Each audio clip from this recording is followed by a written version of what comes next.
તો સમાચારોની શરૂઆત કરીએ એક મહત્વપૂર્ણ ખબર આવી રહી છે દાહોદથી। દાહોદમાં તેજ પવન સાથે કમોસમી વરસાદ ખાબક્યો છે। અંદાજિત 40 કિલોમીટર પ્રતિ કલાકે તોફાની પવન ફૂંકાયો।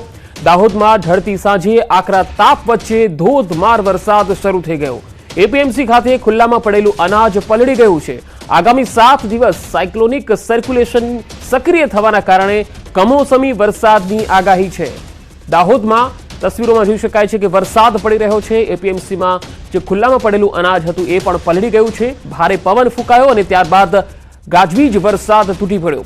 ભર ઉનાળે વરસાદથી ખેડૂતોમાં ચિંતા વધી ગઈ છે। એપીએમસીમાં પડેલું અનાજ પણ પલળી ગયું છે। આમ તો હવામાન વિભાગે આગાહી કરી છે કે 7 દિવસ સાયક્લોનિક સર્ક્યુલેશનના કારણે ગુજરાતના અનેક જિલ્લામાં વરસાદની સંભાવના રહેશે।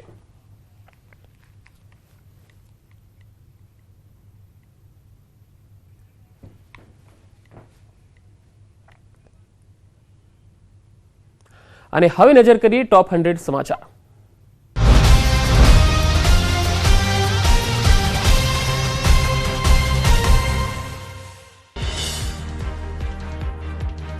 ગુજરાતમાં આગામી 5 દિવસ રહેશે વરસાદી માહોલ। ગુજરાતની 3 બાજુ 4 વરસાદી સિસ્ટમ સક્રિય। ઘણા વિસ્તારમાં વીજળીના કડાકા ભડાકા સાથે વરસાદની હવામાન વિભાગે કરી છે આગાહી। 12મીએ મહીસાગર, છોટાઉદેપુર, નર્મદા, સુરત, તાપીમાં વરસાદની આગાહી। દાહોદ, નવસારી, વલસાડ, ડાંગ, દાદરાનગર હવેલીમાં પણ થઈ શકે છે હળવો વરસાદ। 13 મેના રોજ સાબરકાંઠા, અરવલ્લી, મહીસાગર, છોટાઉદેપુર, પંચમહાલમાં વરસાદની આગાહી। વડોદરા, ભરૂચ, નર્મદા, સુરત, તાપી, ડાંગ, નવસારી, વલસાડ, ડાંગમાં પણ થઈ શકે છે માવઠું। ગીર સોમનાથ, ભાવનગર, અમરેલીમાં હળવા વરસાદની આગાહી। 14, 15, 16મીએ સૌરાષ્ટ્રના અનેક ભાગોમાં થઈ શકે છે વરસાદ। 12 થી 15 મે સુધી ઠંડા પવનો ફૂંકાશે। કાળઝાળ ગરમીમાં મળી શકે છે આંશિક રાહત। ગુજરાતમાં ચોમાસું વહેલું આવવાની અંબાલાલ પટેલની આગાહી। 16 થી 24 મેના રોજ અંદમાન નિકોબાર ટાપુ પર બેસી જશે ચોમાસું। 24 મે થી 5 જૂન સુધી રોહિણી નક્ષત્રમાં ગુજરાતમાં થશે વરસાદ।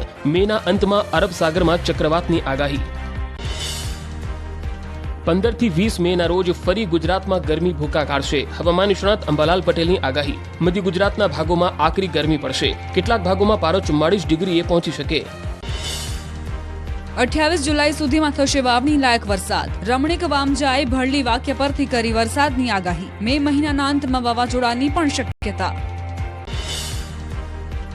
કાળઝાળ ગરમીથી રાહત મેળવવા લોકોએ વોટર પાર્કમાં લગાવ્યા ધુબાકા। ગરમીનો પારો વધતા મહેસાણા વોટર પાર્કમાં ઉમટ્યા લોકો। ધૂમ ધકતા તાપમાં લોકોએ વોટર પાર્કની અલગ અલગ રાઇડમાં લીધી ઠંડકની મજા। સુરેન્દ્રનગર લીંબડીના રોજાસર ગામે ફૂડ પોઈઝનિંગ। લગ્ન પ્રસંગમાં જમણવાર બાદ 25 થી વધુ લોકોને ફૂડ પોઈઝનિંગની અસર। તમામને સારવાર માટે ખસેડાયા। મહેસાણામાં નકલી જીરું અને વરિયાળીના કારોબારને લઈ એપીએમસી ચેરમેનનું નિવેદન। કહ્યું લેભાગુ તત્વોના કારણે ઊંઝા બદનામ થાય છે। આવા તત્વો સામે કડક કાર્યવાહીની કરી માંગ। જમ્મુ કાશ્મીરના પૂંછના મંડીમાં ભારે વરસાદ અને કરા પડતા બાગાયતી પાકોને નુકસાન। પહાડી વિસ્તારમાં સફરજન, પીકાનૂટ, અખરોટ અને નાશપતી ફળોનો પાક નષ્ટ થયો। ખેડૂતોને આવ્યો રોવાનો વારો। મતદાન બાદ સુરત કોંગ્રેસના ઉમેદવાર નિલેશ કુંભાણી મીડિયા સમક્ષ થયા પ્રગટ। કહ્યું કોંગ્રેસે મારી સાથે ગદ્દારી કરી હતી। 2017માં મેન્ડેટ આપ્યા બાદ પરત ખેંચ્યું, જેનો મેં બદલો લીધો। નિલેશ કુંભાણીએ પ્રતાપ દુધાત પર પલટવાર કરતા કહ્યું કે કોઈ માઈનો લાલ પેદા નથી થયો કે જે મને મારી શકે। હું આજે પણ સુરતમાં આટા મારું છું। હિંમત હોય તો અડી અને દેખાડે। ચૂંટણી બિનહરીફ જીત્યા બાદ રાજકોટ પહોંચ્યા દિલીપ સંઘાણી। કહ્યું વાદ વિવાદ નહીં, વિકાસ સિવાય વાત નહીં। ખેડૂતો માટે નક્કર કામગીરી કરવામાં આવે છે। હું કોઈ જૂથવાદમાં પડવાનો નથી। ઇફકોની ચૂંટણી અંગે લેવા પાટીદારના અગ્રણી પરેશ ગજેરાની પ્રતિક્રિયા। કહ્યું સામાજિક સંસ્થાના માધ્યમથી રાજનીતિ ન કરવી જોઈએ। આવી દરમિયાનગીરી હોય તો તેમને દૂર કરવા જોઈએ। ઇફકોની ચૂંટણી બાદ રાજકારણ ગરમાયું। રાજકોટમાં સહકારી આગેવાન બાબુ નસીતે ઇફકોમાં ભાજપની હાર ગણાવી। મેન્ડેટને લઈ જયેશ રાદડિયા પર કર્યા પ્રહાર। મેન્ડેટને લઈ જયેશ રાદડિયાનો જવાબ। કહ્યું આજ દિન સુધી મેન્ડેટની જાણ મને નથી કરાઈ। મેં મેન્ડેટના નિર્ણય પહેલા ફોર્મ ભર્યું હતું। બાબુ નસીતના નિવેદન પર જયેશ રાદડિયાનો પલટવાર। કહ્યું હું પણ એક ભાજપનો કાર્યકર્તા જ છું। મેં કોંગ્રેસને મદદ નથી કરી। આ ભાજપની જ જીત છે। અમરેલીના વિવાદ અંગે રૂપાલાએ બોલવાનું ટાળ્યું। પત્રકારોએ સવાલ કરતા કહ્યું બસ હવે રહેવા દો। પ્રેમગઢ ગામને 100 વર્ષ પૂર્ણ થતા શતાબ્દી મહોત્સવમાં રૂપાલાએ આપી હતી હાજરી। વિજાપુર વિધાનસભાના ઉમેદવાર સીજે ચાવડાને લાગ્યો ભક્તિનો રંગ. મતદાન પૂર્ણ થતા સીજે ચાવડા ભજન કીર્તન કરતા જોવા મળ્યા. પામોલ ગામે ધાર્મિક પ્રસંગમાં હાજરી આપી ભજનનો લીધો લાભ. મતદાન પૂર્ણ થતા જ ભાજપનો આંતરિક વિવાદ સપાટીએ. વડોદરામાં ભાજપના મહિલા કોર્પોરેટર સામે કાર્યકરોએ કર્યો વિરોધ. આજવા રોડ પર બહિષ્કારના પોસ્ટર સાથે કાર્યકરોએ કર્યા દેખાવો. મેઘરજમાં પ્રદેશ ભાજપ નેતા હિમાંશુ પટેલ પર હુમલો થતા સમર્થકોમાં રોષ. હુમલો યોજિત કાવતરું હોવાનો કાર્યકરોએ લગાવ્યો આક્ષેપ. સમર્થકોએ કરી જિલ્લા કલેક્ટરને આવેદનપત્ર આપીને ન્યાયની માંગ. સુરત એરપોર્ટ પર પ્લેનને ધક્કો મારતા એરપોર્ટ કર્મીઓનો વિડીયો વાયરલ. ટેકનિકલ ખામીના કારણે એર એમ્બ્યુલન્સ અટવાઈ. પ્લેન બંધ થતા ક્રૂ મેમ્બરો અને ગ્રાઉન્ડ સ્ટાફના કર્મીઓ કામે લાગ્યા. મોરબીમાં પેલેસ્ટાઇનના ઝંડા સાથે યુવકોનો વિડીયો વાયરલ. બાઇકમાં ઝંડા લગાવી ફરતા યુવાનોનો વિડીયો સામે આવતા પોલીસે હાથ ધરી તપાસ. બાઇક નંબરની સિરીઝના આધારે મોરબીનો હોવાનું અનુમાન. લીલિયામાં ક્રાંકચ ભોરીંગડા રોડ પર લૂંટ ચલાવનારી ટોળકી ઝડપાઈ. આરોપી પાસેથી ₹1,54,500, 2 બાઇક અને 4 મોબાઈલ કબજે કર્યા. પોલીસે સીસીટીવીના આધારે તપાસ હાથ ધરી. વાઘોડિયાના કૌટુંબિક ગામમાં સ્મશાનનો સ્લેબ ધરાશાયી. સ્મશાનમાં સમારકામ સમયે સ્લેબ ધરાશાયી થતા લાગ્યા ભ્રષ્ટાચારના આક્ષેપ. હલકી ગુણવત્તાનું મટીરીયલ વપરાયું હોવાનો ગ્રામજનોનો આરોપ. મહેસાણા અમદાવાદ હાઈવે પર પલટી ટ્રક. બ્લોક ભરેલી ટ્રક કાર પર પલટતા કારનો કચરઘાણ નીકળ્યો. સદનસીબે ઘટનામાં કોઈ જાનહાનિ નહીં. અમદાવાદની રાજસ્થાન સ્કૂલમાં પ્રવેશ ન અપાતા વિવાદ. ધોરણ 8 બાદ ધોરણ 9માં પ્રવેશ ન અપાતા વાલીઓમાં ભારે રોષ જોવા મળ્યો. ડીઈઓના આદેશનો પણ અનાદર કર્યાનો વાલીઓનો આરોપ. અમદાવાદમાં રાજસ્થાન સ્કૂલની ડીઈઓએ ફટકારી નોટિસ. પ્રવેશના વિવાદ મામલે ડીઈઓએ કારણદર્શક નોટિસ ફટકારી. ડીઈઓએ શાળાને રૂબરૂ ખુલાસો કરવા જણાવ્યું. અમદાવાદના નિકોલ પોલીસ સ્ટેશન પીઆઈના ત્રાસને લઈને પત્ર વાયરલ. પીએસઆઈ જયંતિ શિયાળે પીઆઈ જાટના ત્રાસથી લખ્યો પત્ર. ત્રાસથી આપઘાતનું મન થતું હોવાનો ઉલ્લેખ. ત્રાસથી કંટાળી પીએસઆઈએ ઉચ્ચ અધિકારીઓને રાજીનામાનો પત્ર લખ્યો. ચોમાસામાં આ વખતે અમદાવાદમાં પાણી નહીં ભરાય. એએમસીએ ચોમાસાને લઈને કર્યું આગોતરું આયોજન. 110 સ્થળો પર નખાઈ નવી લાઈનો.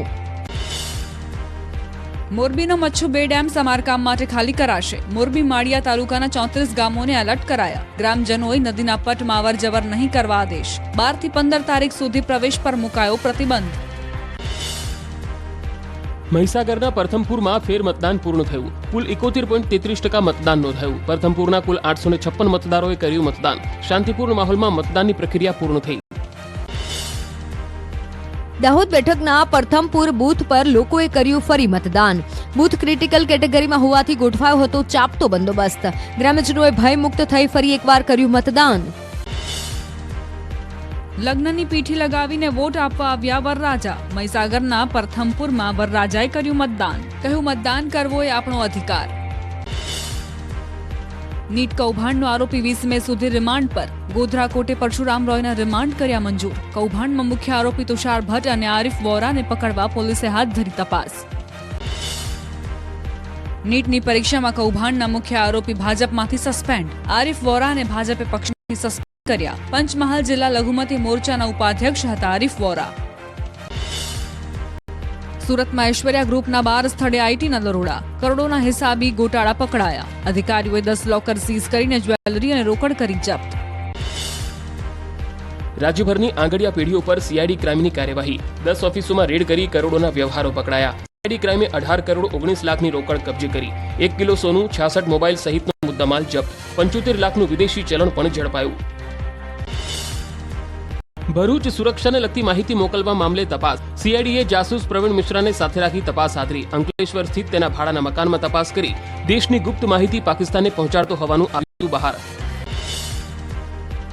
હિન્દુ નેતાઓની હત્યાના ષડયંત્રમાં કાર્યવાહી. ક્રાઇમ બ્રાન્ચે નેપાળ બોર્ડર નજીક બિહારના મુઝફ્ફરપુરથી એક શખ્સને પકડી પાડ્યો. શહેનાજ ઉર્ફે મોહમ્મદ શાબિરને લઈ ક્રાઇમ બ્રાન્ચની ટીમ સુરત પહોંચી. કરોડો રૂપિયાની છેતરપિંડી આચરનાર આરોપી 12 વર્ષે ઝડપાયો. ઊંચું વ્યાજ આપવાની લાલચ આપીને લોકો પાસેથી પડાવ્યા હતા 3.84 કરોડ રૂપિયા. નામ બદલીને વડોદરામાં રહેતો આરોપી પોલીસ સકંજામાં આવ્યો. સુરતમાં વ્યાજખોરો સામે પોલીસે કરી લાલના. કાપોદ્રામાં પોલીસે 5 વ્યાજખોરોની કરી ધરપકડ. ડાયરી, મોબાઈલ અને રોકડા રૂપિયા કર્યા જપ્ત.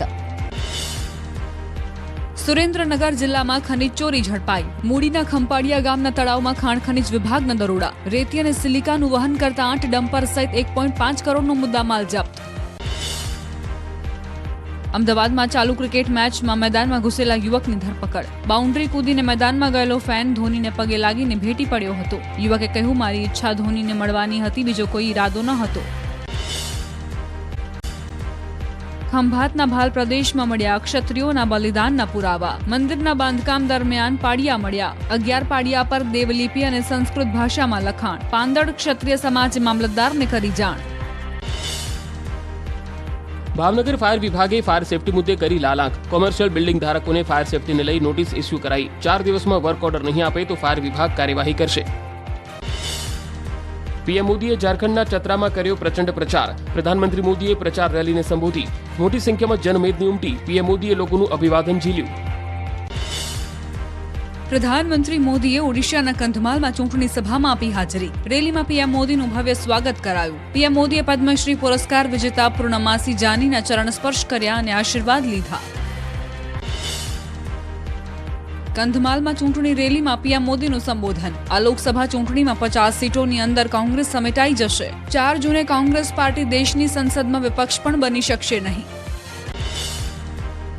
પીએમ તરીકે મોદીજી ત્રીજી ટર્મ પૂરી કરશે. હૈદરાબાદમાં અમિત શાહે આપ્યું મોટું નિવેદન. 75 વર્ષ બાદ પણ પીએમ બન્યા રહેશે નરેન્દ્ર મોદી. ભાજપના બંધારણમાં 75 વર્ષની વાત લખેલી નથી.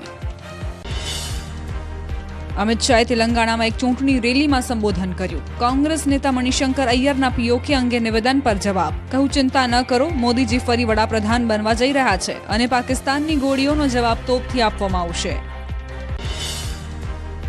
આંધ્રપ્રદેશના નંદ્યાલમાં સાઉથ અભિનેતા અલ્લુ અર્જુન જોડાયા ચૂંટણી પ્રચારમાં. નંદ્યાલમાં વાયએસઆર કોંગ્રેસ પાર્ટીના ઉમેદવાર શિલ્પા રવિચંદ્ર કિશોર માટે કર્યો પ્રચાર. હૈયે હૈયું દળાય તેટલી જનમેદની ઉમટી. અભિનેતાએ લોકોનું અભિવાદન ઝીલ્યું.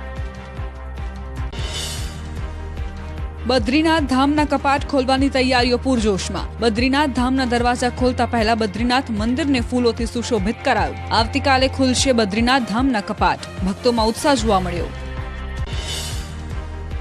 બદ્રીનાથ ધામનો અલૌકિક નજારો સામે આવ્યો. મંદિર પરિસરને હજારો ટન ફૂલોથી શણગારાયું.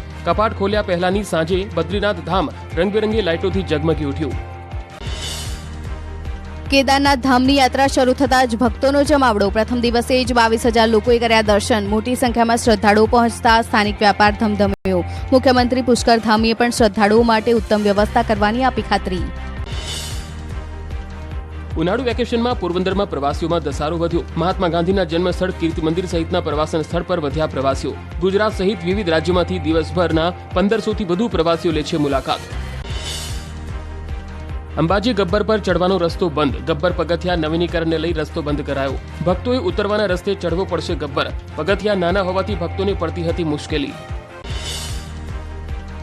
અમદાવાદમાં આઈપીએલ મેચ દરમિયાન ટ્રાફિક પોલીસ એલર્ટ. ગેરકાયદે પાર્કિંગ અને રોંગ સાઇડ વાહનોને ફટકાર્યો દંડ. ટ્રાફિક પોલીસે 242 મેમાં ફટકારીને 1.29 લાખનો દંડ વસૂલ્યો. અંબાજીમાં પોલીસ કર્મીએ માનવતા મહેકાવી. 30,000 રૂપિયા ભરેલી બેગ ભૂલી ગયેલા દર્શનાર્થીને પરત કરી. 41 દિવસ બાદ બેગ પરત મળતા દર્શનાર્થીએ અંબાજી પોલીસ અને વહીવટી તંત્રનો આભાર માન્યો. સુરતમાં ખોદકામ દરમિયાન મળી ઐતિહાસિક તોપ. બોમ્બે માર્કેટ નજીક ખોદકામ દરમિયાન 15 થી વધુ તોપ મળી. પુરાતત્વ વિભાગ તોપની યોગ્ય જાળવણી કરે તેવી માંગ. સોમનાથ મંદિરનો 74મો સ્થાપના દિવસ. ભક્તિભાવપૂર્ણ કરાઈ સ્થાપના દિવસની ઉજવણી. મંત્રોચ્ચારથી ગુંજી ઉઠ્યું મંદિર પરિસર. નવા જેવી જ ચમક આવશે અંબાજી મંદિરના માર્બલની. વડોદરાના માઈ ભક્ત કરી રહ્યા છે નિઃશુલ્ક કામગીરી. અંદાજિત 15 લાખ રૂપિયાના ખર્ચે કારીગરો મંદિરને ચમકાવશે. 45 દિવસમાં કામ પૂર્ણ કરી દેવાની કારીગરોની ખાતરી. યાત્રાધામ અંબાજીને મળ્યું સોનાનું દાન. વડોદરાના શ્રદ્ધાળુઓએ 67.960 ગ્રામ સોનાની લગડી મંદિરને દાન આપી. 4.89 લાખની કિંમતનું સોનું અંબાજી મંદિર ટ્રસ્ટને ભેટ આપ્યું.